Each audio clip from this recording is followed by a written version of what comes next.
أعوذ بالله من الشيطان الرجيم بسم الله الرحمن الرحيم قال بل فعله كبيرهم هذا فاسألوهم إن كانوا ينطقون۔ اس سے پہلے والی آیات کریمہ کے اندر بیان چلا آ رہا تھا کہ حضرت ابراہیم علیہ السلام نے سارے بت توڑ دیے۔ توڑنے کے بعد حضرت ابراہیم علیہ السلام کو بلایا گیا تاکہ لوگ ان کے اوپر کوئی رائے قائم کریں یا لوگ ان کے بارے میں کوئی فیصلہ کریں۔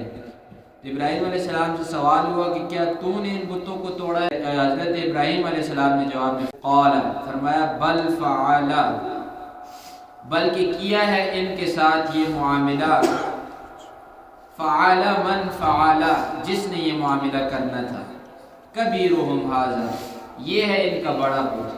بڑا بت یہ آپ کے سامنے ہے، جس نے معاملہ کیا ہے اسے چھوڑیں، بڑے بت سے سوال کریں۔ ایک تو توجیہ مفسرین نے یہ کی ہے۔ دوسری فرمایا قال، ابراہیم علیہ السلام نے فرمایا بل فعلہ، کیا ہے یہ کام کبیرہم، ان کے اس بڑے نے، اس بڑے بت نے چھوٹے بتوں کو توڑا ہے، آپ اس بات کو مان لیں۔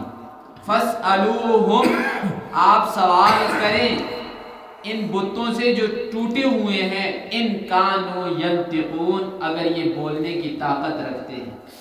تو اب بات سامنے صاف ستھری آ گئی، آپ ان سے پوچھیں تو ان کو بھی پتہ ہے اور حضرت ابراہیم کو بھی پتہ ہے کہ یہ بول نہیں سکتے۔ جب وہ بول نہیں سکتے تو اس بڑے نے توڑا بھی انہیں نہیں، تو توڑنے والے کون تھے؟ حضرت ابراہیم ہی تھے۔ حضرت ابراہیم علیہ السلام کا جو انداز تھا، جو مزاج تھا، وہ مناظرانہ تھا، یعنی اگلے کو دلیل کے ساتھ بات سمجھانا۔ حضرت ابراہیم علیہ السلام کیسے اپنی قوم کو بلا کر کہتے ہیں کہ میرا رب سورج ہے، یہ سورج رب ہو سکتا ہے؟ لوگوں سے کہتے ہیں ہاں یہ کچھ بڑا لگتا ہے، شاید یہ رب ہو۔ فرمایا نہیں، یہ تو غروب ہوتا ہے، جو غروب ہو وہ میرا رب نہیں۔ تھوڑی دیر بعد چاند کی طرف دیکھتے ہیں، کہتے ہیں شاید یہ رب ہو، کیوں چمک بھی رہا ہے اور نظر بھی آ رہا ہے، اتنے دور بھی ہے، شاید یہ رب ہو، لوگوں کو سمجھا رہے ہیں۔ تھوڑے وقت بعد جب وہ بھی غروب ہو گیا، ختم ہو گیا، تو کہنے لگے کہ نہیں، میرے رب کے اوپر زوال آنے والا نہیں۔ اسی طرح ادھر بھی انہوں نے کہا کہ آپ کہتے ہو کہ انہیں کس نے توڑا، تو میں آپ کو بتاتا ہوں کہ ان کے بڑے سے پوچھیے آپ، یہ اگر توڑنے والا ہے، بات کرنے والا ہے تو یہی توڑے گا، وگرنہ مجھے پتا نہیں۔ کبیرہم ھذا فاسألوہم ان کانوا ینطقون، اگر یہ لوگ بول سکتے ہیں۔ فرجعوا الی انفسہم، اب وہ لوگ سوچنے پر مجبور ہو گئے۔ فرجعوا الی انفسہم، انہوں نے رجوع کیا اپنے دلوں کی طرف، یعنی سوچنے پر مجبور ہو گئے کہ حضرت ابراہیم نے کیا بات کر دی۔ فقالوا، اور کہنے لگے، انکم، بے شک تم، انتم، تم ہی، ظالمون، ظالم ہو۔ ثم نکسوا علی رؤوسہم، پھر جھکائے گے وہ اپنے سروں کے بل، یعنی جھک گئے ان کے سر شرم سے۔ بس ابھی وہ ندامت ان کو ہو گئی، شرم ان کو آ گئی۔ شرم کس بات پر انہیں آئی؟ کہ ابراہیم نے ہمیں کیسا طعنہ دیا کہ یہ بول نہیں سکتے اور تم ان کی عبادت کرتے ہو۔ خود سمجھ گئے، انسان کے دل کے اندر کبھی کبھی بات آ جاتی ہے، یہ لوگ سمجھ گئے۔ اب ابراہیم علیہ السلام سے کہنے لگے لقد علمت، پختہ بات ہے، یقینی بات ہے کہ تو جانتا ہے اے ابراہیم، ما ہؤلاء ینطقون، کہ یہ لوگ بات نہیں کر سکتے۔ ابراہیم تو جانتا بھی ہے، لیکن پھر بھی تو ہمیں کہہ رہا ہے کہ یہ بات کریں، یہ تو بات نہیں کر سکتے۔ تو ابراہیم علیہ السلام کیا فرماتے ہیں؟ افتعبدون، اتعرفون فتعبدون، تم جانتے بھی ہو بات نہیں کر سکتے، مدد نہیں کر سکتے، فتعبدون، پھر بھی تم عبادت کرتے ہو من دون اللہ، اللہ کے علاوہ۔ پہلی چیز بتا دی کہ ایک اللہ کی عبادت ہے، اس کے علاوہ کسی اور کی نہیں، اور پھر بھی تم اللہ کے علاوہ کسی ایک کی عبادت نہیں کرتے۔ 300-400 بت تم نے اپنے بت خانے کے اندر رکھے ہوئے ہیں، سب کی تم عبادت کر رہے ہو۔ ما لا ينفعکم شیئا، جو تمہیں ذرہ برابر بھی کوئی نفع نہیں پہنچا سکتا۔ اللہ کی ذات ہے نا، اللہ کی ذات کے علاوہ تو کوئی تمہیں فائدہ نہیں پہنچا سکتا۔ ایک ذرہ برابر جسے کہتے ہیں، اب کسی کے اوپر بخار ہی آ جائے تو اگر اللہ نہ چاہے تو کوئی انسان اس سے اس بخار کو دور نہیں کر سکتا۔ ولا یضرکم، اور نہ یہ بت تمہیں نقصان پہنچا سکتے، کوئی ذرہ برابر نقصان نفع تمہیں نہیں پہنچا سکتے، کیوں عبادت کرتے ہو؟ اف لکم، تف ہو تمہارے اوپر، تو تمہاری حالت کیا ہے؟ تم تو بالکل قابل رحم نہیں ہو، تف ہے تمہارے اوپر۔ ہم جیسے کہتے ہیں تمہاری کیا حالت ہے، کیا تم نے حالت اپنی بنائی ہوئی ہے، یہ عربی کے اندر جملہ ہے اف لکم، یعنی افسوس ہے تمہارے اوپر کہ وَلِمَا تَعْبُدُونَ، اور ان چیزوں کے اوپر جن کی تم عبادت کرتے ہو من دون اللہ، اللہ کے علاوہ، ان بتوں کے اوپر افسوس ہے، تمہارے اوپر افسوس ہے کہ قیامت والے دن ان بیچارے پتھروں کو بھی تم اپنے ساتھ آگ کے اندر جلاؤ گے۔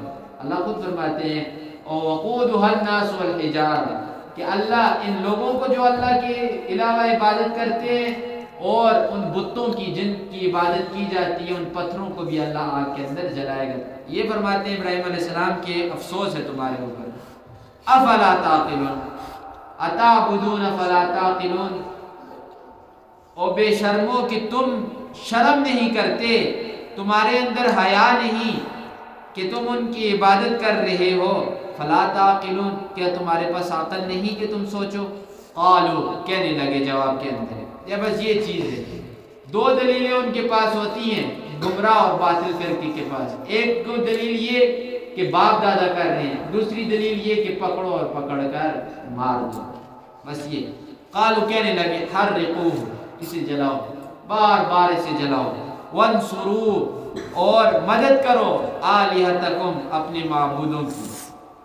یہی بات ہے، جب اگر آپ کسی شرک کا رد کریں گے تو وہ لوگ اپنے لوگوں کو ایسی چیز کے اوپر ابھارتے ہیں کہ لوگوں کے دماغ اور تصور کے اندر بھی نہیں آتی۔ لوگ کہتے ہیں اتنا بڑا ولی ہے، اتنا بڑا بزرگ ہے، اور یہ لوگ کہہ رہے ہیں کہ اس سے مدد مت مانگو، یہ تو بالکل پکے مشرک اور کافر ہیں کہ انہوں نے اولیاء اللہ کی تکذیب کر دی۔ یہ ہے لوگوں کو برگلانے کا سب سے بڑا طریقہ۔ انہوں نے کہا کہ باپ دادا کرتے ہیں، جب ادھر سے بات نہ چلی تو کہنے لگے بڑا گستاخ ہے ابراہیم، تمہارے بتوں کو برا بھلا کہہ رہا ہے، پکڑو اور پکڑ کر ابراہیم کو جلا دو۔ ان کنتم فاعلین، اگر تم کرنے والے ہو، اگر کچھ کرنا ہے تم نے تو اپنے معبودوں کی مدد کرو۔ یہی ہے لوگوں کو برے کام کے اوپر ابھارنا کہ فلاں گستاخ ہے، اس نے گستاخی کر دی ہے، اس ولی کی توہین کر دی ہے، کہا ہے اس نے کہ اس سے مدد نہیں مانگنی، اٹھو اسے قتل کرو۔ یہی طریقہ چلا آ رہا ہے۔ قلنا، ہم نے کہا، اللہ فرماتے ہیں ہم نے کہا، 40 یا 50 دن مسلسل وہ آگ جلتی رہی، وہ آگ بجھی نہیں۔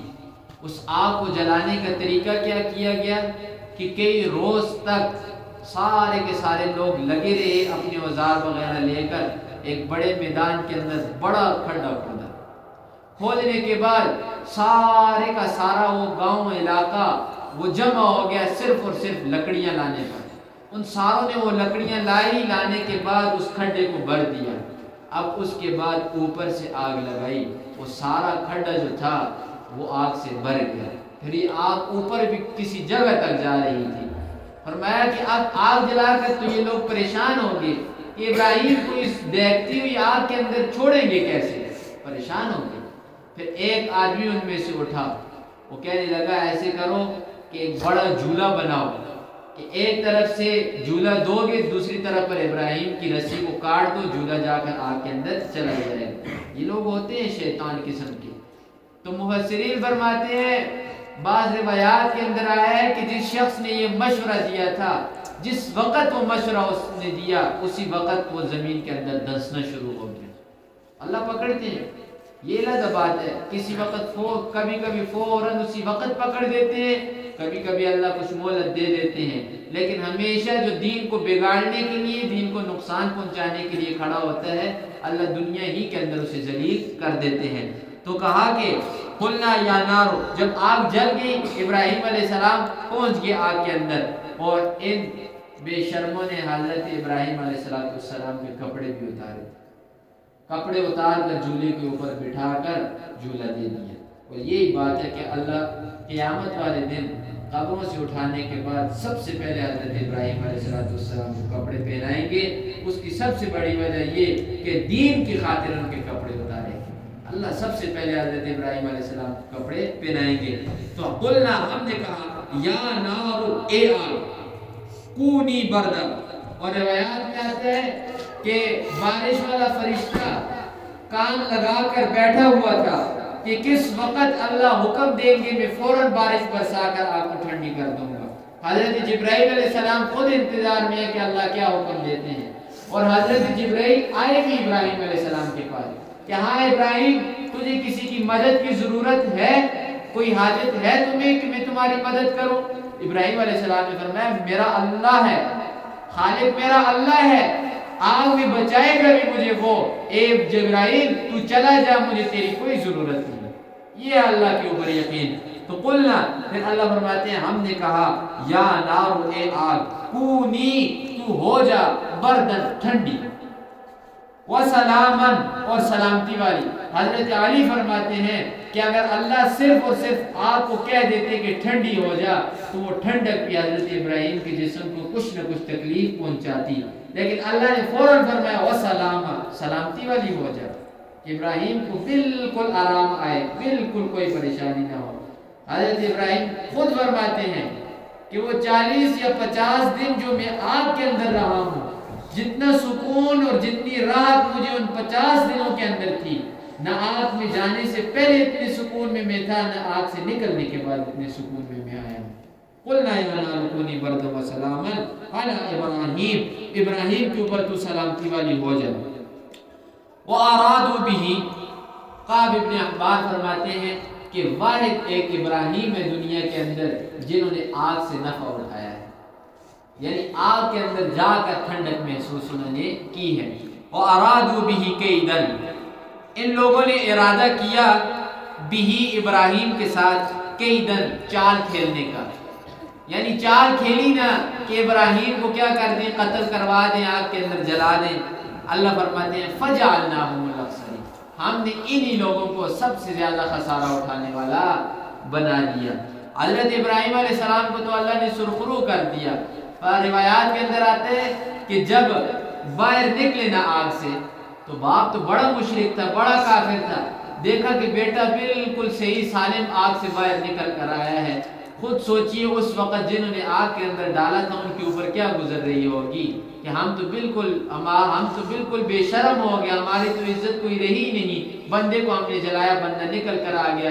روایات میں آتا ہے کہ ان کے والد نے اس وقت یہ جملہ کہا کہ ابراہیم، تیرا رب تو بہت عزت والا ہے اور وہ بہت ہی بڑا قدر والا ہے، یعنی اس نے تمہیں کیسے نکال کر لایا۔ بس یہ جملہ کہا، کلمہ پھر بھی نہیں پڑھا۔ وَنَجَّيْنَاهُ، اللہ فرماتے ہیں ہم نے نجات دی ابراہیم کو، وَلُوطًا، اور اس کے بھتیجے لوط کو۔ حضرت ابراہیم علیہ السلام کے بھائی کے بیٹے تھے لوط علیہ السلام، بھتیجے تھے ان کے۔ إِلَى الْأَرْضِ، ایسی زمین کی طرف، الَّتِي بَارَكْنَا فِيهَا، جس کے اندر ہم نے برکتیں رکھی ہوئی ہیں۔ تمام انبیاء کا جو سب سے بڑا مرکز رہا ہے وہ کیا رہا ہے؟ فلسطین، شام رہا ہے۔ ہم نے ابراہیم اور ان کے بھتیجے کو یہاں سے نجات دے کر فلسطین کے اندر لے آئے، شام کے اندر لے آئے۔ بارکنا فیہا، ہم نے اس کے اندر برکتیں رکھی ہوئی ہیں، للعالمین، تمام جہان والوں کے لیے۔ وَوَهَبْنَا لَهُ، اور ہم نے عطا کیا ابراہیم علیہ السلام کو اسحاق، ان کے بیٹے اسحاق۔ دعا کی تھی، بڑھاپے کی عمر تھی، دعا مانگنے کے صلے میں اللہ نے کیا دیا؟ اسحاق علیہ السلام دے دیے۔ وَيَعْقُوبَ نَافِلَةً، اللہ فرماتے ہیں وَيَعْقُوبَ نَافِلَةً، اور زیادہ ہم نے آپ کو دیا یعقوب۔ آپ نے بیٹے کی دعا کی تھی کہ اے اللہ مجھے بیٹا دے دے، ہم نے بیٹا تو اسحاق کی صورت میں آپ کو دیا، لیکن پوتے کے لیے آپ نے دعا نہیں کی تھی۔ آپ نے کہا ہے اللہ بیٹا دے دے، پوتے کا تصور بھی آپ کو نہیں تھا۔ ہم نے کیا کیا؟ آپ کو پوتا بن مانگے زیادہ دے دیا ہم نے آپ کو، کہ ابراہیم کیا یاد کرو گے، اپنی آنکھوں کو ٹھنڈا کرو، اپنے پوتوں کو دیکھو۔ فرمایا ہم نے زیادہ دے دیا آپ کو۔ وَكُلًّا جَعَلْنَا صَالِحِينَ، اور تھے یہ سارے کے سارے صالحین، نیکوکار۔ ابراہیم علیہ السلام کی کیا اولاد تھی؟ یعنی انبیاء جتنے بھی آئے ہیں وہ حضرت ابراہیم علیہ السلام کی اولاد میں آئے ہیں۔